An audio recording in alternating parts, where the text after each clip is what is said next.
So hello guys, welcome back to my YouTube channel. And आज की race मतलब comment बोल सकते हैं अपने चैनल पे भर भर के आया था कि भाई N250 का FZ250 से कीजिए।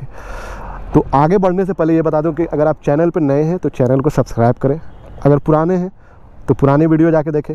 आई होप कि जो ड्रैग आप देखना चाहिए वो चैनल पे मिल जाए, तो एक्सप्लोर करें। एंड अब जो बात करते इन दोनों की, तो बात यहाँ पे रेस के लिए इसलिए इन दोनों का काफ़ी ज़्यादा डिमांड था क्योंकि दोनों 250cc हैं, सेम 5 गियर, उसमें भी 5 गियर, दोनों ऑयल कूल्ड इंजन। मतलब जो टेक्नोलॉजी होती है सिंपल वाली वो दोनों बाइकों में है और ये पहले से है।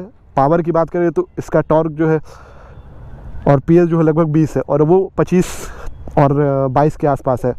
तो पावर के हिसाब से ये काफ़ी रिच है इसके मतलब इसके अगेंस्ट। और लुक की बात करूँ तो मुझे तो पर्सनली देखा जाए तो N250 काफ़ी ज़्यादा प्यारी लग रही है क्योंकि अभी नई आई है और इसका जो लुक वुक है वो अच्छा है।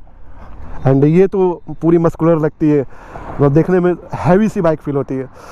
तो अभी जो ये सब बात अलग करते हैं, लोगों के माइंड में कन्फ्यूज़न है कि ले तो कौन सी ले, क्योंकि प्राइस दोनों का लगभग सेम ही है और दोनों 250cc है। तो इस कन्फ्यूज़न को दूर करते हैं और दिखाते हैं आपको कि कैसा दोनों परफॉर्म करती एक दूसरे के अगेंस्ट।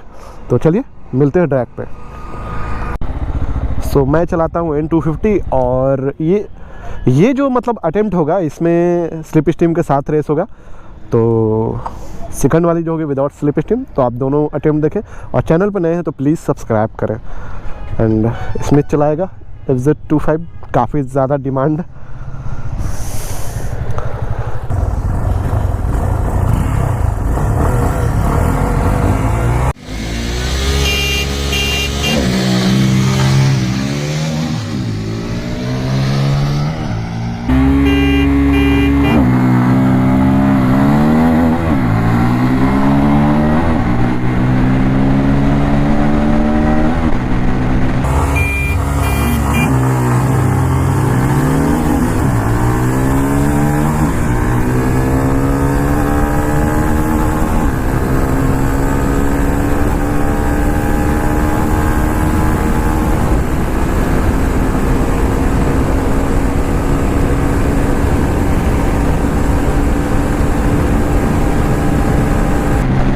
बाइक ने काफ़ी अच्छा पुल लिया है, लेकिन वो राप मतलब वो जो बीस्ट वाला टान है ना वो आपकी FZ25 में मिलती है एक्सीलरेशन। बाकी टॉप की तो बात आई थिंक कि टॉप में आराम से निकल जाएगी। इतना भी आराम से मैंने सोचा नहीं था, विदाउट से बिल्कुल निकल गया यार। अब नहीं पकड़ पाएगी क्योंकि उसका लिमिटर 140 पे ही है।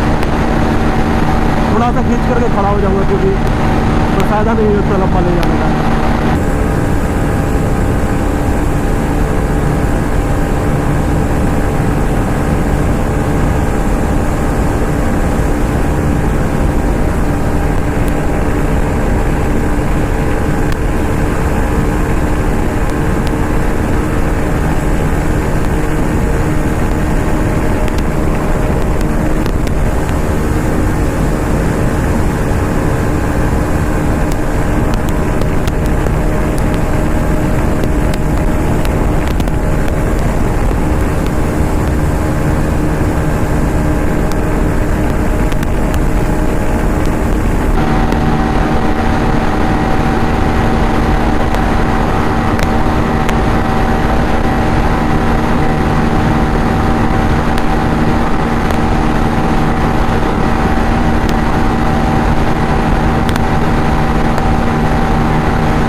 तो ज़्यादा लंबा ले जाने का कोई फ़ायदा नहीं था क्योंकि 143 उसकी टॉप स्पीड 141 तक ही है। तो आगे तो निकलने से रही और ये टॉप स्पीड इसका 150 तक जाता है। तो यहाँ पे देखने को समझ में आया कि एक्सेलरेशन में टक्कर होता है, बट जो मिड है एक्सेलरेशन से मिड उसका काफ़ी अच्छा है, मतलब ओवरटेक नहीं ले पाएंगे। इसीलिए मैंने मतलब खड़ा कर दिया क्योंकि रेस लंबा करके कोई फ़ायदा नहीं था। तो यहाँ पे जो रिज़ल्ट था मतलब फर्स्ट अटेम्प्ट का वो निकल गया कि एक्सेलरेशन जो है आपकी ये लगे, बट विदाउट स्लिप स्टीम कुछ ज़्यादा मतलब गैप वैप नहीं बना कि N250 को टाइम लगे लेने में, तो वैसा कोई गैप वैप नहीं बना। तो अभी जो है सेकंड अटेम्प्ट करके देख लेते, क्योंकि फर्स्ट अटेम्प्ट की विनर तो आपकी टॉप में जो बोल सकते हैं वो N250 हुई और FZ जो एक्सेलरेशन की थी। तो चलिए सेकंड अटेम्प्ट करके देख लेते क्या होता है रिज़ल्ट। तो चलिए सेकंड अटेम्प्ट करते हैं और देखते हैं क्या होता है रिज़ल्ट, क्योंकि इस तरफ विंड का सपोर्ट है। और चलिए भगा के देखते हैं क्या होता है रिज़ल्ट।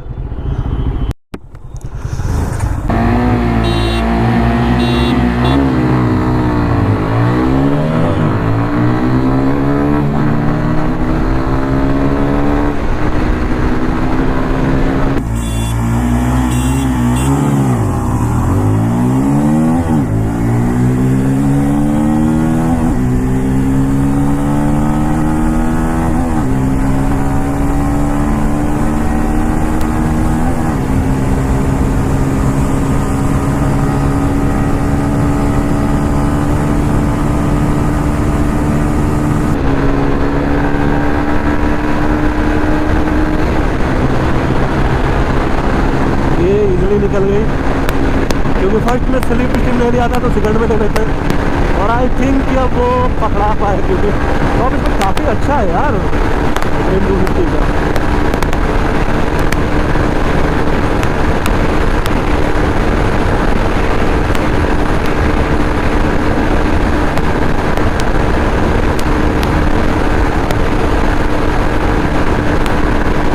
नहीं निकल पाएंगे,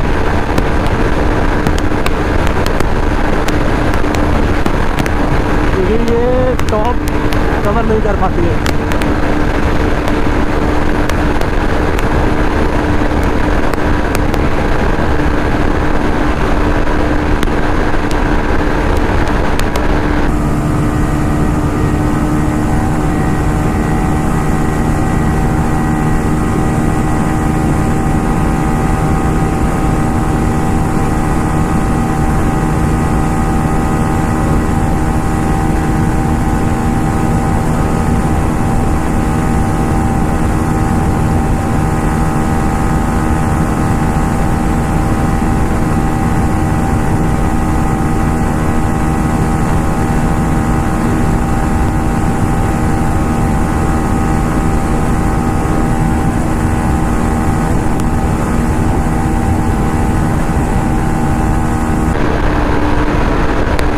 काफ़ी ज़्यादा लंबा खींचने के बाद भी ओवरटेक नहीं ले पाएगी।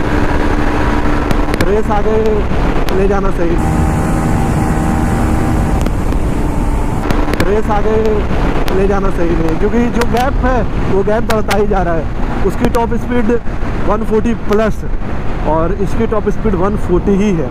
तो आप समझ सकते हैं 1-2 का भी फ़र्क अगर होगा तो वो गैप क्रिएट करती ही जाएगी। अभी पूछ लेते कि वो टॉप स्पीड कितना गई थी।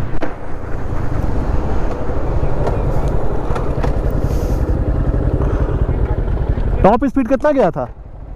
टॉप कितना गया था? 147। आराम से चली जाती 145।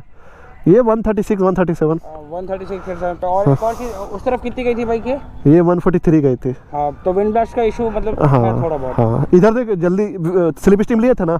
हाँ, तो तुरंत ओवरटेक ले ली।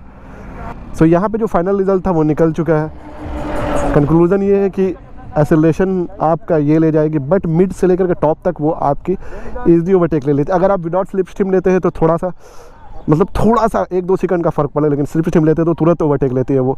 और टॉप जो जान रहे वो 145 आराम से जाती है, और ये 136 137 के बाद थोड़ा स्ट्रगल करती है। तो यहाँ पे जो रिज़ल्ट था वो आपको पता चल गया। परफॉर्मेंस वाइज लोग सोचे थे कि FZ ले या पल्सर N250, तो यहाँ आपका रिज़ल्ट है। और बाइक की बात करें तो मुझे N250 ही ज़्यादा सेक्सी लग रही है। तो चलिए मिलते हैं नए वीडियो में, तब तक के लिए बाय बाय।